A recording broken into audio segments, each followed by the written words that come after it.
Wow. Wow.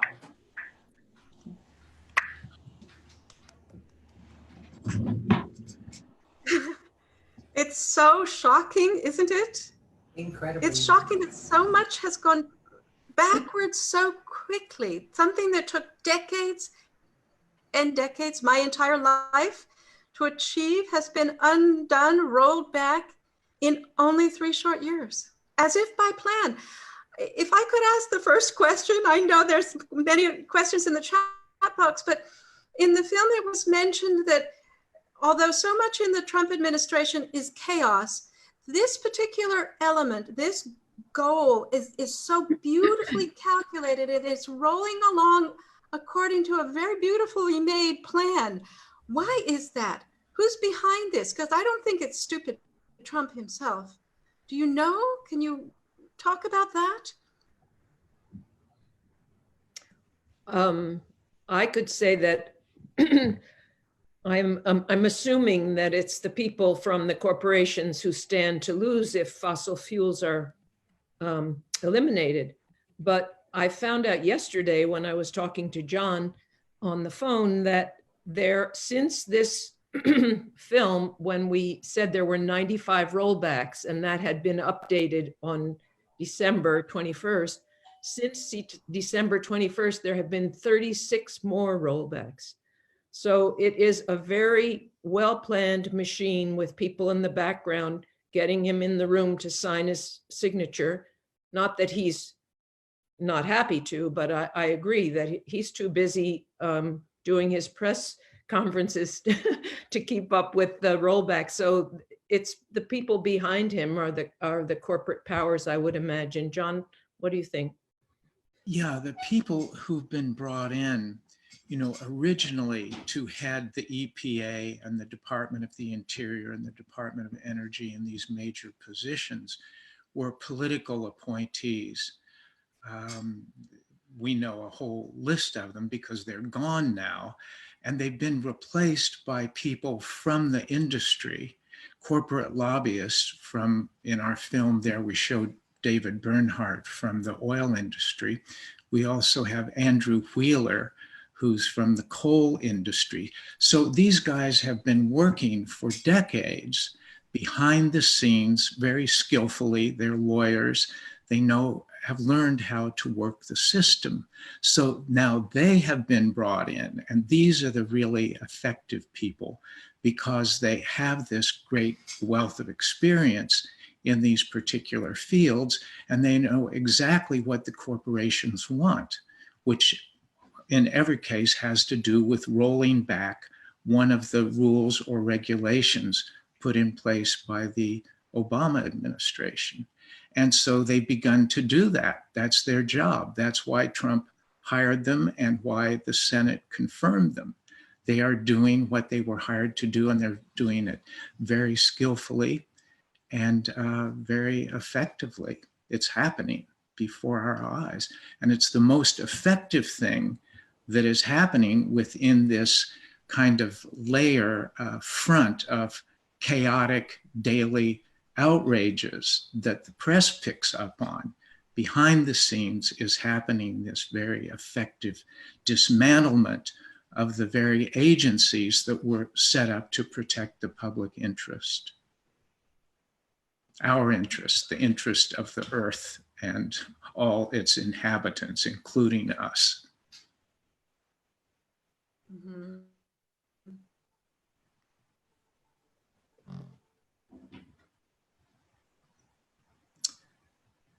So, this began, just to get into it a little more deeply, if you like, at the very beginning, when within weeks after Trump was inaugurated, the very first rollback was the rollback of the stream protection rule, which sounds simple enough and innocent enough, but the implications are really quite vast.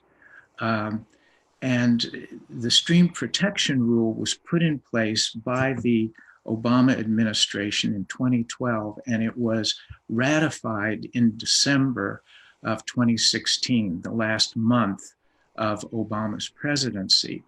And it's said that corporations that blast off the tops of mountains to get at coal need to be responsible for the toxic waste. They need to clean up after themselves. And so that was the rule, and this was the rule that the coal industry objected to because it's costly to do that.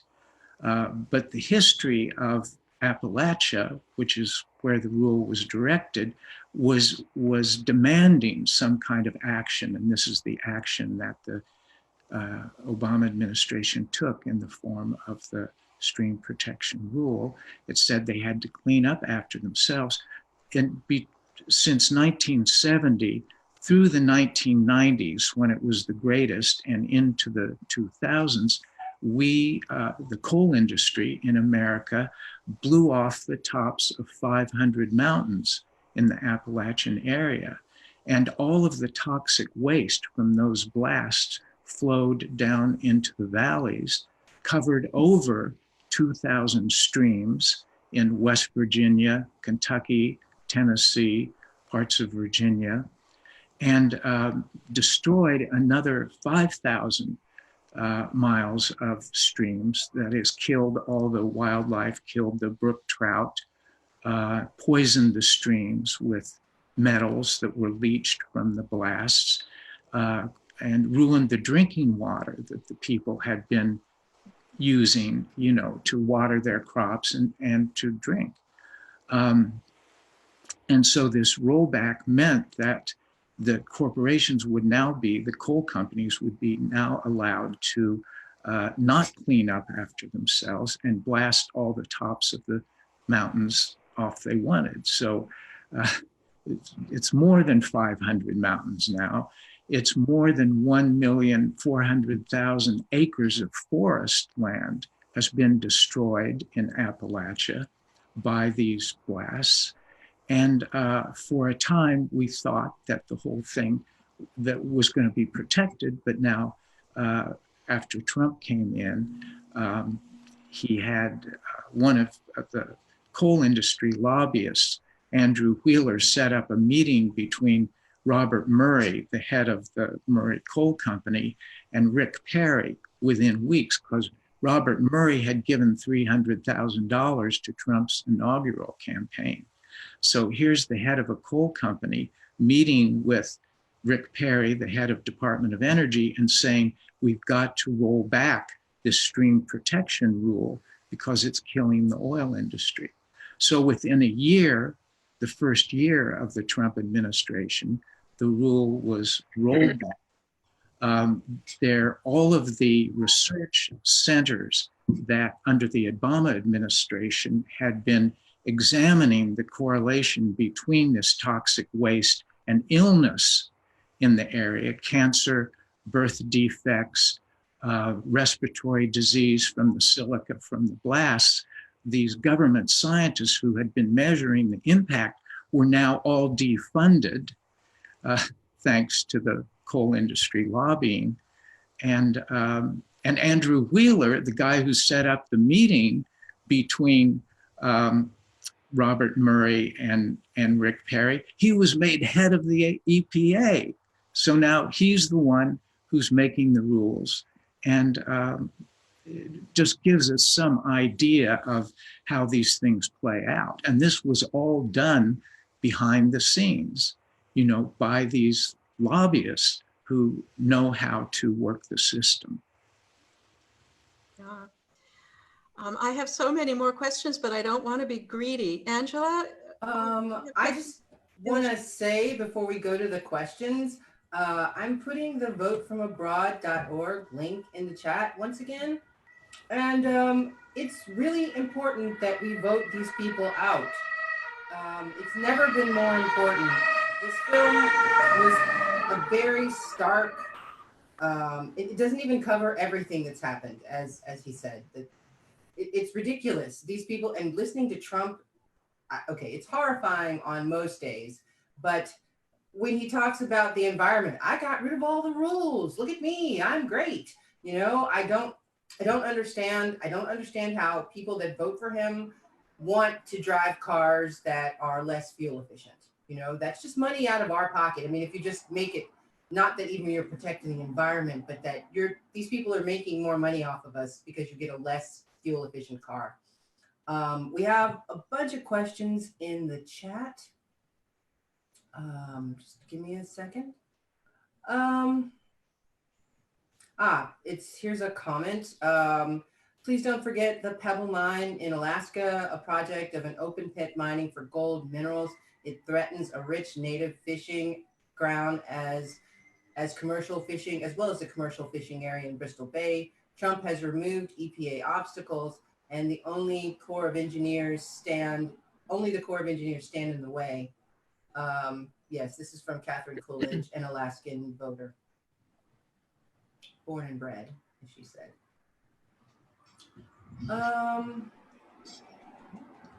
Here's another question. Thank you for this from Lori Poseidon. Thank you for the film. How did you get involved with this work? How did you decide to make the documentary? Have you had any ill effects or personal attacks because of the film?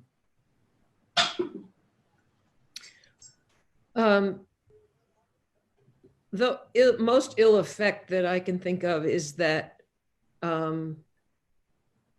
people have not wanted to use the film, even though it was being offered free of charge, because we haven't been able to figure out exactly because, but I think part of it is that they felt they didn't want to be partisan. So a lot of nonprofit organizations who could have helped us get the film around so that people could actually see what was happening just didn't respond or didn't pick up on it. So I appreciate especially that you're doing this, because we had hoped that this kind of thing would be happening everywhere, and that what we have seen is when people actually do sit and watch this film, they have a whole new consciousness about how important it is going to be not to give this administration another 4 years. There won't be anything left of us, it feels to me. So I forget the first part of how did we get into it? I think yes. John got me into it, didn't you, John? This film in particular, yeah. I thought we had retired, and the next thing I know is he said we have to do something about these rollbacks. Yeah, I think we've been doing this for 35 years, and often on subjects having to do with social ethics, political policy, looking at, you know, how policies of our government are affecting people, not only in our country, but in the rest of the world, particularly the global South, the so-called developing world. Our efforts to make ourselves rich are making other people poor. And what is behind that? And how do we justify it? Still, you know, thinking of American exceptionalism and America first, and we are always the moral example for the world, when in fact, much of what we do is harmful. And this is just another case where, you know, this effect is having a global impact in terms of our rollbacks, because people during the Obama administration, other countries were looking to us to set a moral example for climate change. And because we've withdrawn from the Paris Agreement, because we have not lived up to our own commitments in terms of rolling back emissions, you know, because of the example of the Trump administration really turning against all the rules and regulations that were set up during the Obama era, other countries are now thinking they don't need to live up to their commitments either. And so this is having a global impact on the need to address climate change, the urgent need. This is an emergency, and it's being buried, you know, by our government. It's true. Yeah. Our DA Netherlands chair, who is also an Alaska native, has a question. Native only in that I was born and raised there as well. Your movie, it's so shockingly short for just how many things it really touches on, and the intersectionality of all these issues. Things I observed were, issues of race, living in more impoverished area where there's a lot more pollution, and how people of color, especially women of color, are often not taken, like when they go in for symptoms, they're sort of dismissed by this. And it just makes me think of things like how the pharmaceutical industry benefits from a sick population, and how the idea that we would actually solve the issues which cause the sickness we don't want to do, like fix the climate change. We'd rather prescribe medication, which makes the pharmaceutical industry more money, one aspect of it. And the other side of it, like having grown up in Alaska and having the Exxon Valdez oil spill being like the thing that shaped my young childhood, and what I decided to focus on as my biggest issue was the environment and our dependency on oil. Just this idea that, we're just, the only reason they're doing these things is to make more money. They could care less about the environment. They could care less about the way it impacts people. And it just kind of brings me back around to this idea of how do we solve all these different issues which intersect at the same point? Money and politics just completely influences our system. And that should be a nonpartisan issue. It should simply be, let us be able to govern and create policy which is good for the people and has nothing to do with a particular party, and I feel like I don't know what you think about that or how you would address that, but that might be one way to get around this so-called partisan hiccup. It's like how our systems are stalled by the fact that money influences instead of people that we're supposed to be governing for. Hopefully, the point that the film makes, I don't know about the other viewers, but it was very jerky for me visually. It was going like almost like a slideshow, but the audio was clear. But one of the main shocks for me about the film is that we only have 10 years to fix this before it's going to be runaway climate change. And so I'm thinking that is not partisan either, our survival and extinction.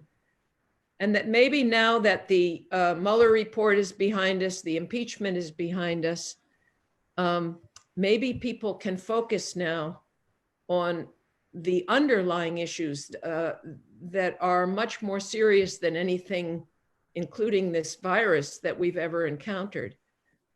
I had thought of it as and said to Gwen Alston, who's one of our outreach people who've helped us to try to get the film around, that we're jumping out of the frying pan of the pandemic into the fire of climate change tipping points.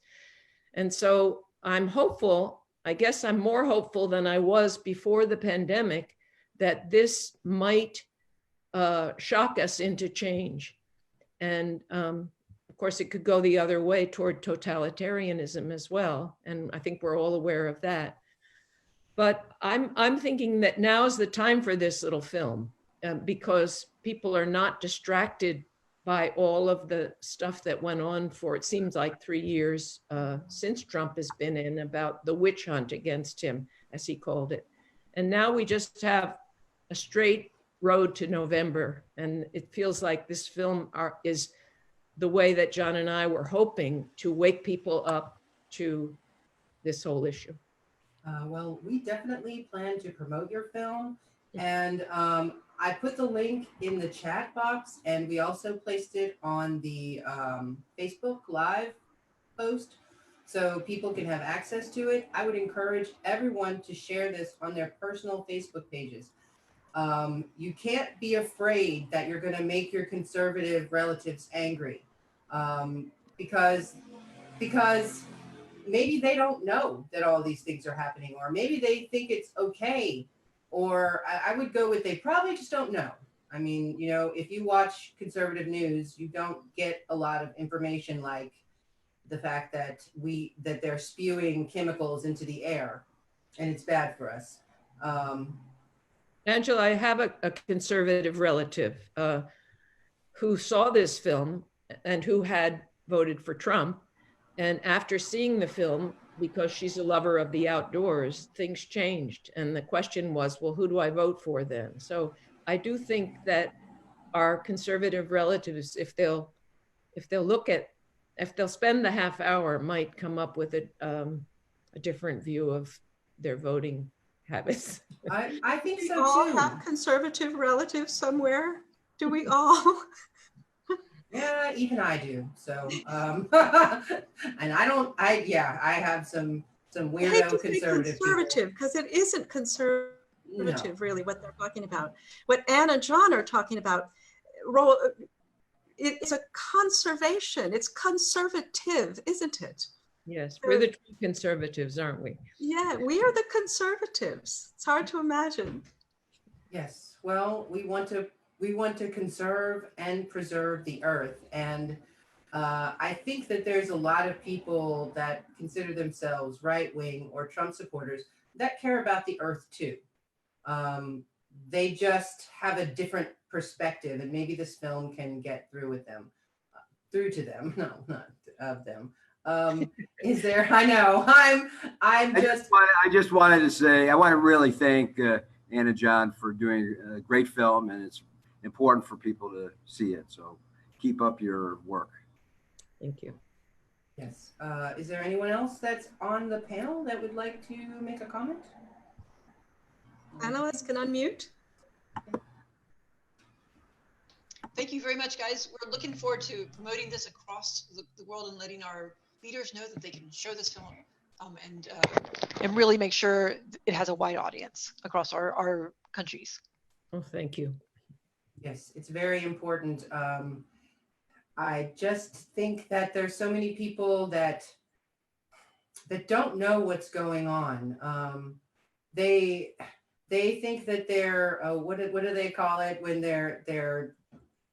we're all snowflakes, and they're just making fun of us because we care about animals and the water, but like, yeah, it's all diversion tactics. I think, as John was saying, a lot of the damage is being done in so-called red states. Isn't that true?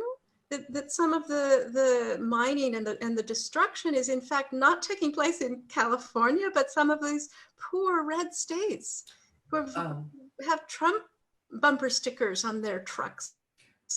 So what's that? Yeah, Kelly, are you there? Kelly's from West Virginia. Yeah. Maybe you'd like to comment about this. Okay, sorry, I was looking at the Facebook comments. I didn't quite catch it. Oh, about what's going on in the red states. Don't they, a lot of the environmental damage is happening there. Don't they care, or aren't they concerned? No, like, I can only speak on behalf of like the people I know from my state, West Virginia.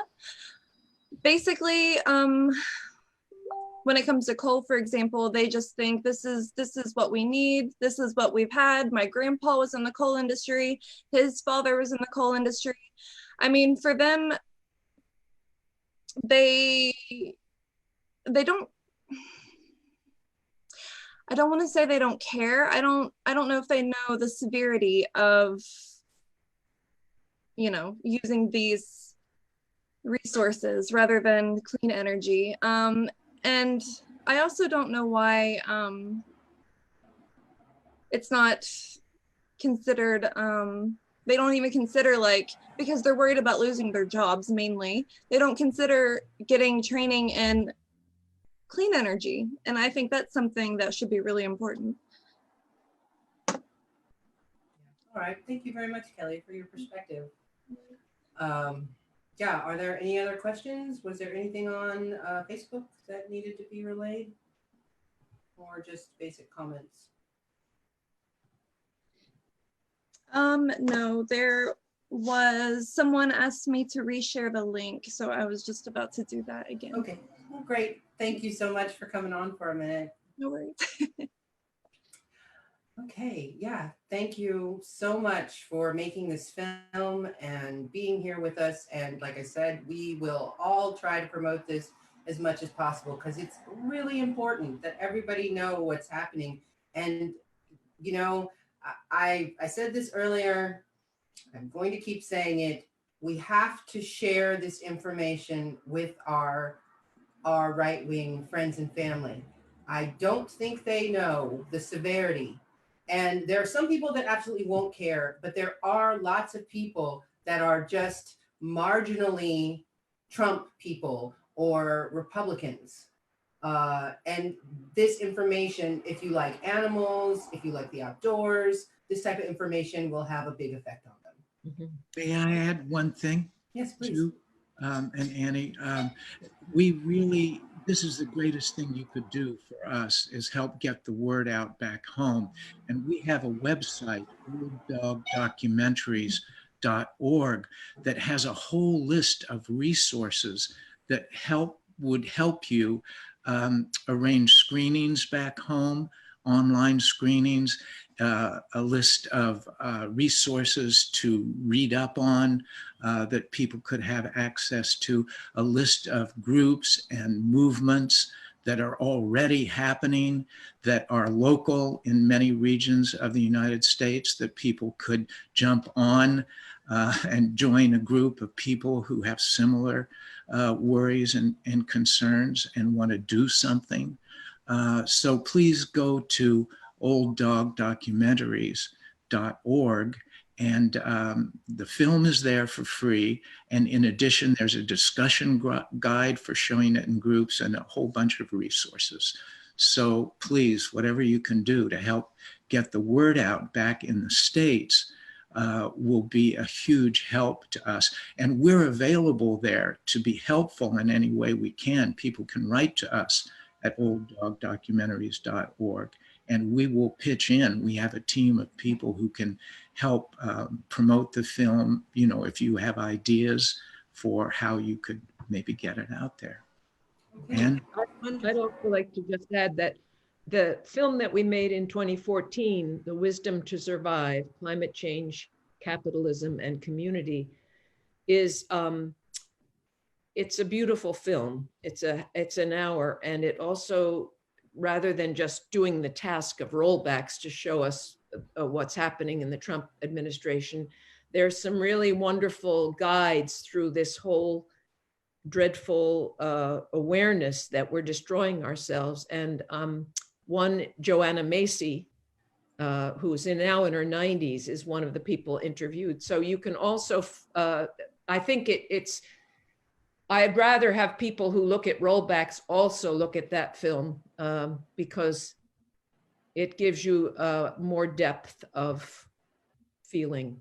And so you can find that on our website as well. And yes, Lisa and Gwen, who have helped us with outreach, put a beautiful resources page. It's a new page on our website, and it gives you all these tweets and posts and pictures that if you want to do an online screening, I don't think we're going to be doing real screenings anytime soon, but online screenings, there's anything that you could need to set it up. So thank you so much, Anne and Angela, for arranging this and organizing it.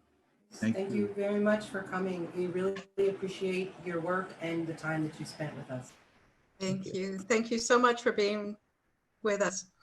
Okay, Angela, it's the top of the hour again. That means you get to start and tell everybody what we're doing here. Yes, that's true. Who are you? I'd like to welcome anyone that's joined us recently. I'm Angela Fobbs, the chair of the Global Black Caucus. And I'm Ann Hesse, and I chair the Global Women's Caucus. And we have something very special and a little bit different now, don't we, Angela? Yes, that's right. Is that something to say? We're going to move into the next segment, which is on mask making. But before that, I would like to show a video that will emphasize why you really need to wear a mask when you go outside. It's a very short video, but I saw this actually about a week or so ago. And it really, I mean, I was already ready to wear a mask, but at this point, after seeing this video, I 100% want to wear a mask because there's more danger than what one would imagine. So everybody hang on for a second. I'm gonna start the video and we will, let me just, hold on. I will start the video. It's about 5 minutes long and I'll be right back.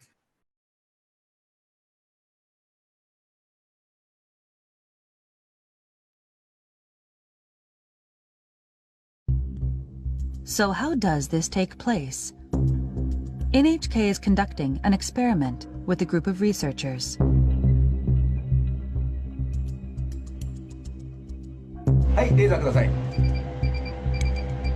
The team will track particles in the air using laser beams and a high-sensitivity camera. This technology allows us to detect droplets as small as 0.1 micrometers wide. The experiment starts. First, sneezing.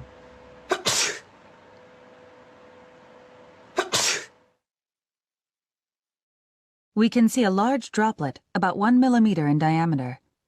It quickly falls. But let's look through the high-sensitivity camera.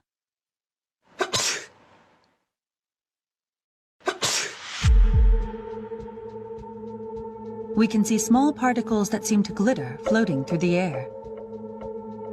These particles are all smaller than 10 micrometers, or 1/100th of a millimeter in diameter. Let's take a look from a different angle. They're small and light. You can see them drifting through the air. These are microdroplets.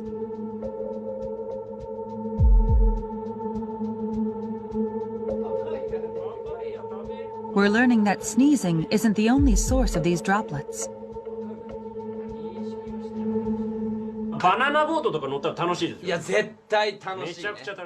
We ran the same experiment on a close-range conversation. People generate a lot of microdroplets when they talk loudly.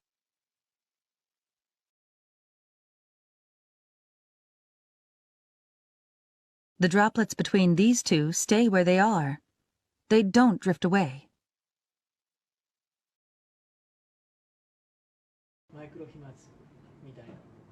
It's not yet known what volume of microdroplets leads to infection.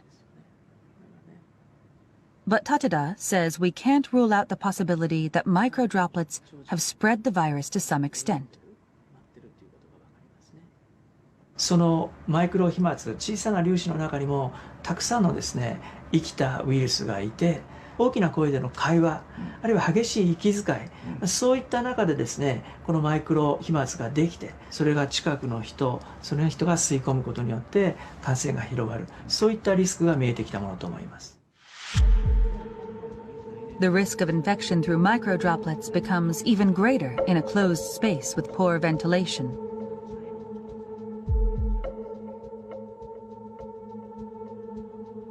This lab is simulating the movement of microdroplets in an airtight room.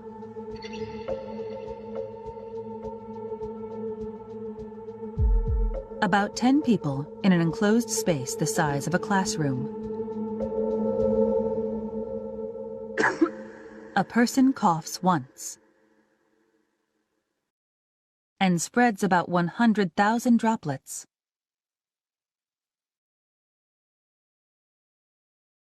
Large droplets are shown in blue and green. Most of these fall to the ground within 1 minute. But the microdroplets, shown in red, continue to drift.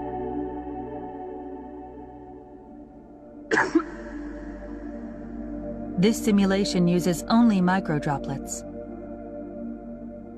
5 minutes later, 10 minutes later,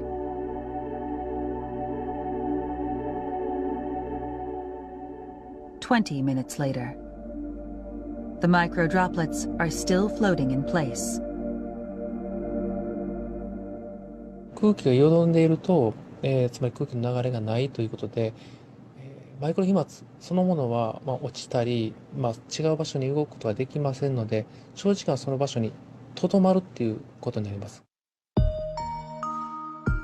But there is a way to prevent this stagnation of microdroplets. Opening windows and increasing air circulation is believed to be effective.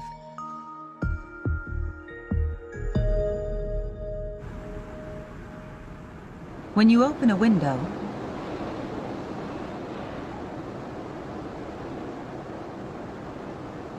microdroplets are quickly swept away.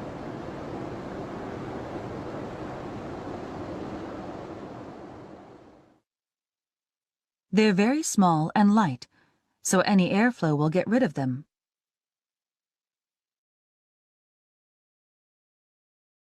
"できればですね、2箇所開けて風の流れを作ってあげるということが大事。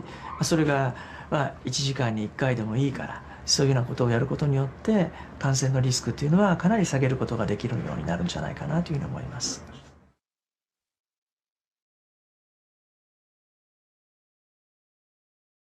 Okay. So with that, I'm going to turn it over to Julia, and I'll see you guys in an hour. Well, thank you for that great persuasion. In the Czech Republic, we also think that wearing masks is really important. We've been wearing masks for the last more than a month. It's been a requirement. And